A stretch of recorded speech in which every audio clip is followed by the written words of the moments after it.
হরিওম। সংস্কৃত ভাষা বিকাশ ক্লাসে সবাইকে জানাই স্বাগত। আশা করি সবাই ভালো আছে। আজ আমি দ্বাদশ শ্রেণীর সংস্কৃত বিষয়ের 2015 থেকে 2024 সাল পর্যন্ত পরীক্ষায় যে সমাসগুলি এসেছে তা নিয়ে আলোচনা করব। যারা দ্বাদশ শ্রেণীতে 2025 সালে সংস্কৃত বিষয় নিয়ে পরীক্ষা দেবেন তাদের জন্য এই ভিডিওটি অত্যন্ত গুরুত্বপূর্ণ।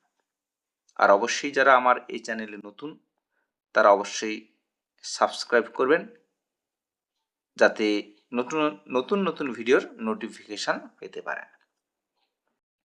এবার আসুন যে আমার মূল বিষয় ব্যাস বাক্য সহ সমাস আমরা কিভাবে লিখব পরীক্ষার খাতায় তা আমি এখানে আলোচনা করেছি। প্রথমে 2015 সাল যথাশক্তি সংস্কৃত ব্যাকরণগুলো দেবনাগরী হরফে থাকবে, কিন্তু বাংলায় এর অ্যান্সার লেখা যাবে। আমি এখানে বাংলাতেও দেখিয়ে দিয়েছি সুবিধার্থে। এটি হয়েছে শক্তিম অনতিক্রম্য। তাহলে মূল যে সমাসবদ্ধ পদ যথাশক্তি, এখানেই আমরা কোন সমাস হয়েছে তা আমরা দেখলে বুঝতে পারবো। যে প্রথমে যে যথা, এটি অব্যয় বা উপসর্গ। এই যে প্রথমে যদি অব্যয় থাকে তাহলে সেটি হবে অব্যয়ীভাব সমাস। এই যথা অর্থে আমরা লিখব অনতিক্রম্য। কাকে অতিক্রম করে বা অতিক্রম না করে? শক্তিম অনতিক্রম, অর্থাৎ শক্তিকে অতিক্রম না করে। এটি হবে অব্যয়ীভাব সমাস। কি করে অব্যয়ীভাব বুঝলাম না? প্রথমেই যথা আছে, এগুলো অব্যয়ীভাব সমাসের যে লক্ষণ সেখানে দেওয়া আছে। যদি কোনো সমস্যা হয় অবশ্যই কমেন্টে জানাবেন। এরপরে 2 নম্বর প্রশ্ন, রাজপুত্র। তাহলে রাজপুত্র মানে কি? রাজার পুত্র। মূল শব্দের সঙ্গে র এর থাকলে সেটা ষষ্ঠী বিভক্তি হয়। তাহলে যে রাজন শব্দের ষষ্ঠীর একবচন হয় রাজ্ঞহ, আর পুত্র অর্থে পুত্র প্রথমা, রাজার পুত্র। পূর্বপদের বিভক্তি অনুসারে তৎপুরুষ সমাসের নামকরণ হয়। এটা যেহেতু ষষ্ঠী বিভক্তি হয়েছে তাই এটি ষষ্ঠী তৎপুরুষ সমাস হয়েছে। পদকমলম, পদহ কমলম ইব।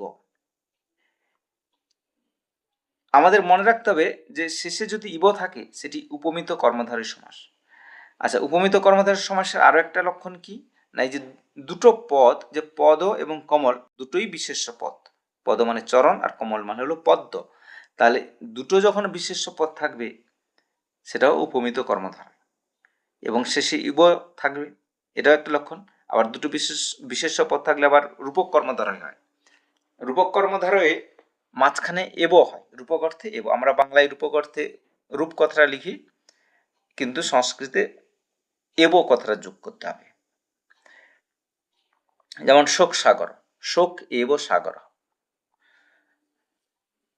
তাহলে এখানে কি হলো? পদ কমলম, এখানেও দুটো বিশেষ্য পদ, আর প্লাস শেষে ইব থাকবে। পদ কমলের ন্যায়, এটা হবে উপমিত কর্মধারয় সমাস।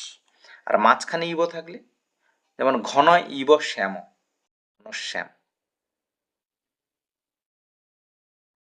সেখানে কিন্তু দুটো বিশেষ্য পদ থাকবে না উপমান কর্মধারয় সমাসে।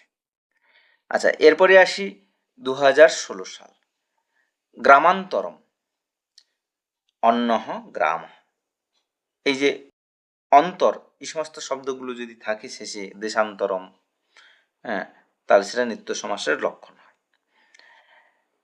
চক্রপাণি, চক্র পানিতে যার, অর্থাৎ চক্রং পানিতে, কোথায় না? পানিতে সপ্তমী হয়েছে, মুনি শব্দ, যেহেতু হস্যকারান্ত পানি, তাহলে মুনি সপ্তমী মনৌ, সেই অনুসারে পানো। যস্য স, বাংলা হচ্ছে যার, সে, তাহলে শেষে যদি যার থাকে সেটা হবে বহুব্রীহি সমাসের লক্ষণ। বহুব্রীহি সমাসে কি? এখানে চক্রম, এটা পানি,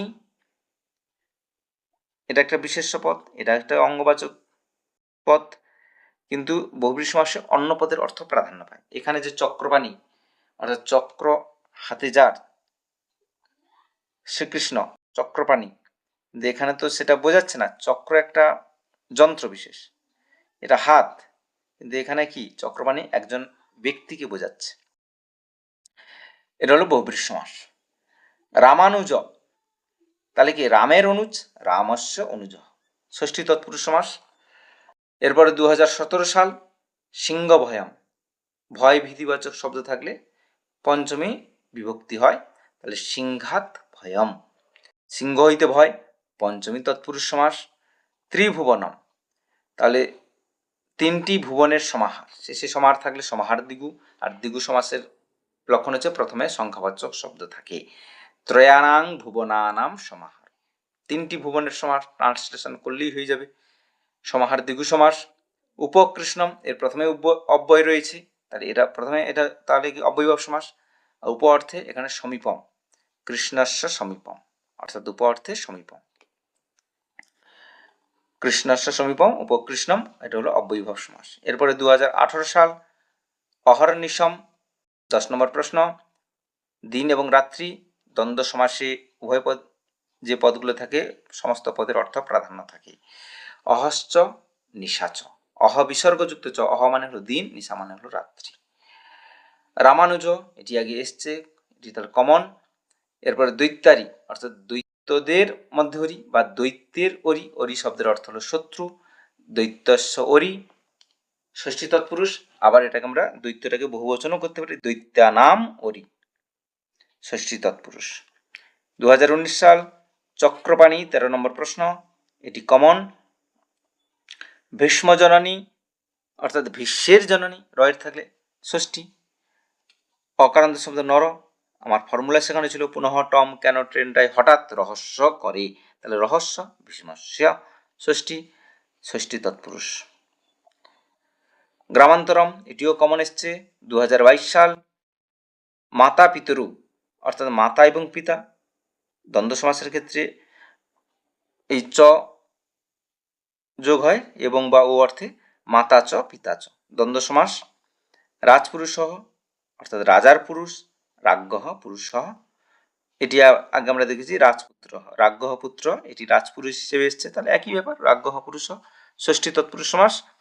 বীণাপাণি, বীণাপাণি বলতে কে, সরস্বতী, বিনা পানো যস্যা, তাহলে বিনা পানিতে যার, সেটাকে ট্রান্সলেশন করা হয়েছে, অর্থাৎ বহুব্রীহি সমাসের লক্ষণ কি, অন্য পদের অর্থ প্রাধান্য পায় এবং আরেকটি হলো শেষে যার থাকে। এটা বীণাপাণি সরস্বতী, স্ত্রীলিঙ্গ বোঝাচ্ছে, তাই এটি যস্যাহা হয়েছে। আর সে সা স্ত্রীলিঙ্গ অর্থে সা, পুংলিঙ্গ হলে যস্য সহ, আর স্ত্রীলিঙ্গ হলে যস্য সা, বহুব্রীহি সমাসের ক্ষেত্রে এটা মনে রাখতে হবে। 2023 সাল প্রতিদিনম, অর্থাৎ দিন দিন, আমরা দিনম দিনমও লিখতে পারি অথবা দিনে দিনেও লিখতে পারি, যে কোনো দুটোই ঠিক, দিনে দিনে অথবা দিনম দিনম, অব্যয়ভাব সমাস। এই যে প্রতি, প্রথমেই অব্যয় আছে। গ্রামান্তরম কমন এসছে। আচ্ছা, কুম্ভকার, কুম্ভ করে যে, অর্থাৎ কুম্ভ নির্মাণ করে যে, কুম্ভ অর্থাৎ কলসি, কলসি নির্মাণ করে যে, তাহলে তাদেরকে কুম্ভকার বলতে কি, কুমোর, কুম্ভং করতি যাহা সাহা। এটা মনে রাখতে হবে, এই যে কুম্ভ এবং কার, এটা হচ্ছে কৃদন্ত পদ, কৃদন্ত পদের পূর্ববর্তী পদকে বলা হচ্ছে উপপদ। পঙ্কজ, পঙ্কে জায়তে যত্তৎ পঙ্কজম, অর্থাৎ যদি ক্লিবলিঙ্গ পদ হয় যত্তৎ হবে, পুংলিঙ্গ হলে যহস হবে, আর যদি স্ত্রীলিঙ্গ হয় যা সা হবে, অর্থাৎ শেষে যদি যে সে এই ধরনের অর্থ থাকে বা যা তা এই ধরনের অর্থ আসে বাংলায়, তাহলে সেটা হবে উপপদ তৎপুরুষ সমাস। এখানে দুটো পদ থাকে, একটা হচ্ছে উপপদ আর শেষেটা হবে ক্রিয়াপদ। পঙ্কজ, জ মানে কি জন্মানো অর্থে, পঙ্কে জন্মায় যে, জলদ জলে জল দান করে যে, তাহলে যে শেষে ক্রিয়াপদ আর প্রথমে একটা বিশেষ্য পদ থাকে, এগুলো হচ্ছে লক্ষণ কোনটা কোন সমাস। এটা হলো উপপদ তৎপুরুষ সমাস। উপপদটা কি না, এই যে কৃদন্ত পদের পূর্বপদকে বলা হচ্ছে উপপদ, অর্থাৎ শেষেটা ক্রিয়াবাচক পদ আর এটা বিশেষ্য পদ, এটা চেনার উপায়। আর কিভাবে ভাঙবো, পুংলিঙ্গ হলে যহস, স্ত্রীলিঙ্গ হলে যাসা, আর ক্লিবলিঙ্গ হলে যত্তৎ। এরপর 2024 সাল মাতা পিতরও কমন এসছে, তাই এটি আমি বিশ্লেষণ করিনি, এখানে যেগুলো এসছে বীণাপাণি, ত্রিভুবনম সবগুলোই আগের সালে আমরা কমন দেখেছি, এসছে, তাই আমি এখানে আর বিশ্লেষণ করিনি। আচ্ছা, আশা করি সবাই বুঝতে পারছেন। কোনো সমস্যা হলে অবশ্যই কমেন্টে জানাবেন। আর আমার এই ভিডিও ভালো লাগলে অবশ্যই সাবস্ক্রাইব করবেন। সবাইকে ধন্যবাদ।